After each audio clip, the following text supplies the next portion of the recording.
Hello everyone and welcome to today's video. Today we'll be talking about Google Forms. We as designers conduct research when we are about to design, okay? And one way we collect data during our research is using Google Forms. Okay, so I want to take us through how the Google Form interface looks like. So when you visit the website, this is how it looks like. Okay, so let's start with a blank form so that we can go through how it looks like. Basically, this is how it looks like when you try to create a blank form or a new file. Okay, so we'll start with this is the logo, and we'll start with the title. So you can change the title from here. Let's say test. Okay, so it's saving, it has saved. So it actually saves automatically as far as your internet connection is strong. Whatever changes you make saves immediately. Okay, so that's basically it. And yes, so let's take the tools one after the other. Okay, so you can decide to move to folder with this icon. You can decide to style your um document or your form, depending. We have several. You might have several forms in your archive, so you might want to start this particular form for some reasons, to be on top, basically. So we are currently on the questions section of the form where you populate all your data. So like I said, it's for data collection. So you might want to ask your audience certain questions like their name, their age, their location, depending on the type of research you're conducting. Okay, so let's take it one after the other. So this is to customize the theme. So depending on what you're working on, for example, if you're working on an AgTech app, okay, you might want to change the theme of your, you know, form, to suit what you're working on. Maybe the color and the text and all of those things. So is the default color is this. So maybe I'm working on an tech company and I want to give it a touch of green. So you can see I changed the color, so I can decide to upload an image. Sometimes you see would do a different video to populate this form and to see how each tool works. I just want to run us through how what each of the options mean or what they do. Okay, so this is for you to upload an image. If you can see, you can choose an image, and when you choose the image, it's a form of branding. It will come up as on top of your form, okay, to give it that personal brand touch. Okay, so that's it. And so this is the background color. I want to make it a bit darker. Can you see that it has changed? So let me make it lighter a bit. So yeah, that's basically it. And we have the text, the font. Okay, so I want to change the font to suit my brand. Maybe we are using Oswald and I want to change that, and you can just change that from here. And we also have, you can also change the size. Okay, so you can just customize the theme from here, everything regarding the theme. That's basically that. The next one now is this preview that we have here is for when you have populated the whole form and you want to see how it looks like when you publish it, how your users or how your participants will see the form. Okay, so that was what this preview is. But because we haven't populated yet, we can't use that yet. So, and this is the undo button, like Control Z, like we all know. Okay, so maybe while you are typing and maybe you made a mistake, you want to revert to the immediate version, the immediate previous version, you can just use the undo button. Or if you want to, the next one is to redo. Okay, maybe you mistakenly undid something and you want to go back to the current version, you can use the redo button. Okay, so the next one here is to copy responder link. Okay, if maybe you want to copy the link and share with people, this is where you can copy the link. So the next option is share. In case you want to share the link with your team members or respondents, you want to invite people via mail and all of that, this or manage access of the form, this is where you can do that. Okay, and this one is the publish button. When you are done with populating your questions and everything you need, you can publish it and it goes live. So now this is the more option. If you want to make a copy of this form, if you want to move it to trash, if you want to prefill form, if all this, if you want to embed HTML to customize it, if you want to print it, and all of that. So that's basically it. So let's get right to into the main form itself. So remember we had changed the name here, so it reflected here. Whatever name you give here, that's what to reflect here. Okay, so if you can see test, so it reflects here. So this is basically the title, and you can also customize it. Like you can see here, you can bolden it, you can italize it, you can underline it, and all of that. You can embed a link into it. Okay, so it's flexible. Let's just get right into it. Okay, and this other one you can remove formatting. Okay, yeah, so that's basically it. And this is for the description.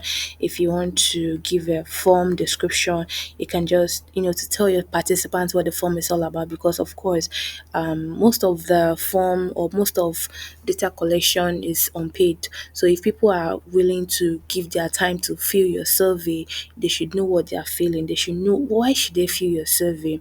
You understand? So, this is where you can come and explain to them what the survey is all about. Okay, so as well you can customize it here. You can give a bullet points, or make it numbered and all of that. So then this is where we have the questions. Okay, so when you click on any question, on default or by default it's untitled, so you might want to give it your question or the name of the question. Okay, so let's just say, what is your name?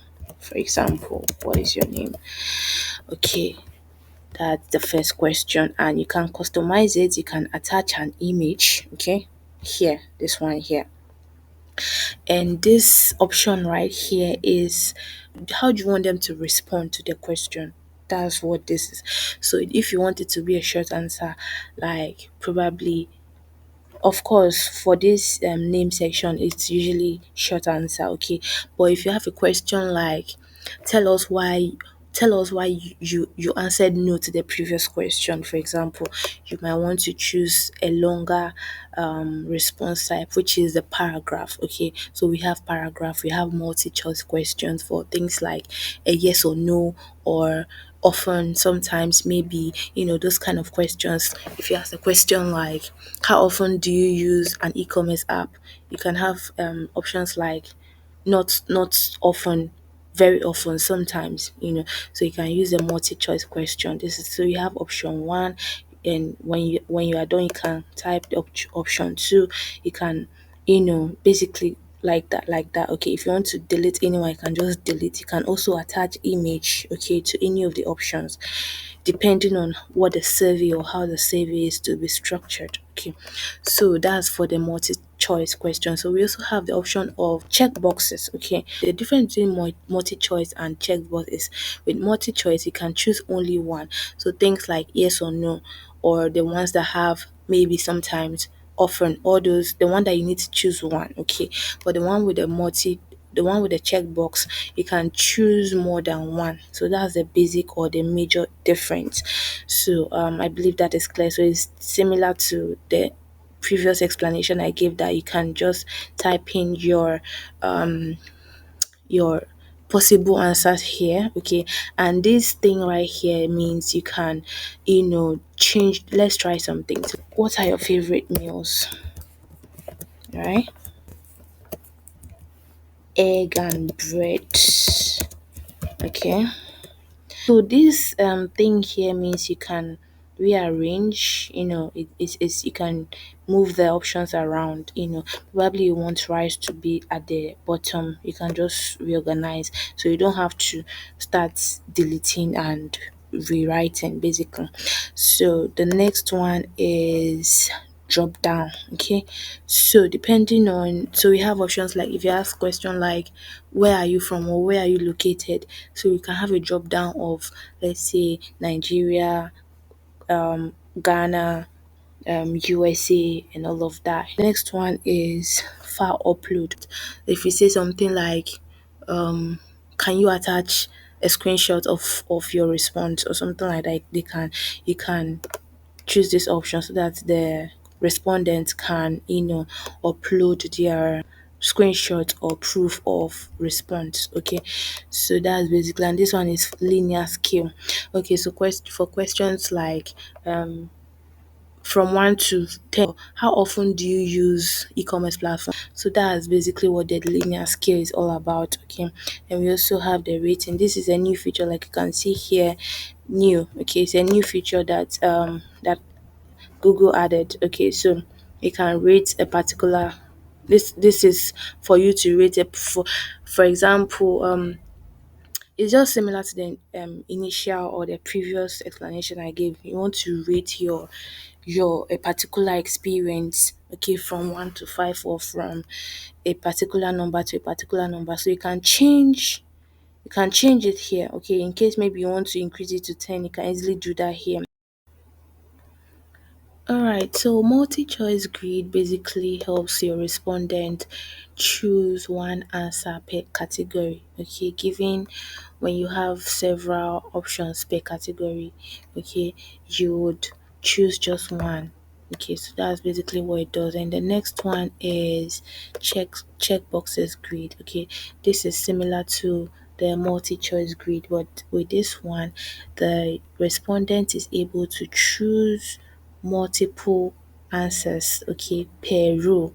Okay, so if you have, let's say, apple, here we have orange, and let's say you are asked, okay, can you describe these fruits? For example, let's assume that that's a question.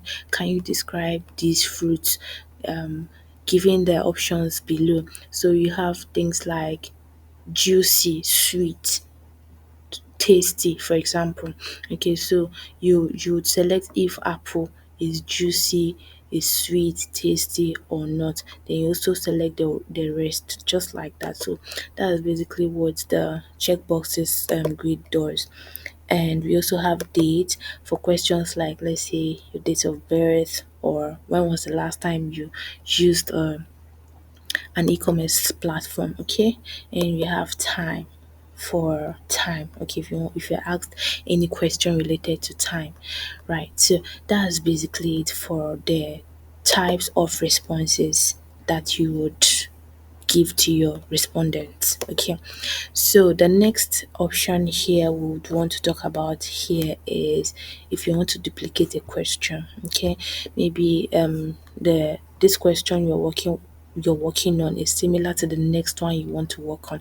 You can just easily, instead of starting afresh, you can just duplicate, and it will duplicate, and you can just tweak here and there. Maybe the first one is requiring time and this other one is requiring dates. You can just quickly change and make sure you change every other thing that you need to change. And the next thing I would want us to look at here is delete. Let's say I want to delete this option. Okay, I'll just delete that. Okay, so you can undo if you want to, but then that's basically it. So yeah, I hope you are getting value for your time. Please, if you are enjoying this video, do not forget to give it a thumbs up, and please stay to the end. Thank you. So the next one is, you have some questionnaires whereby some will be required, some questions will be required, and some will not be required, some will be optional, basically. So this is how you set it. Okay, so for if you turn this on, if you turn this required on, okay, when your app or when your form goes live, the question would be required. The respondents will be required to fill it. Without which, if they don't fill, they won't be able to submit the form. So that's what this required means.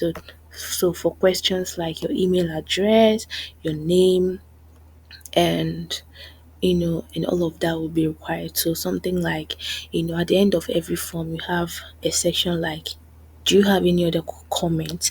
So for questions like that, you might want to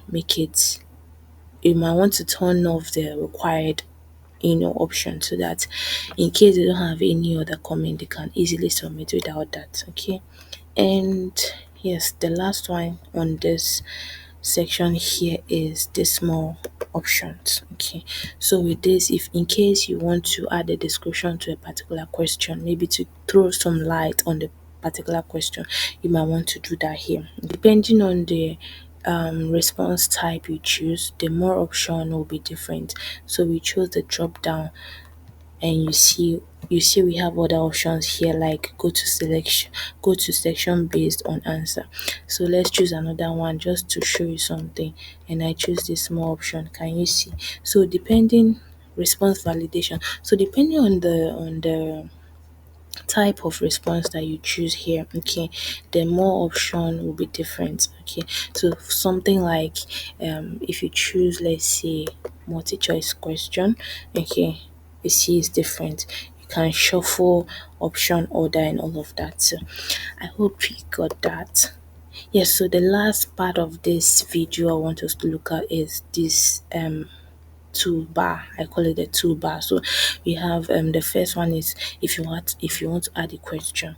Okay, so I showed you how to duplicate here. What if I want to just quickly add a question without duplicating? You can add from here, this plus icon.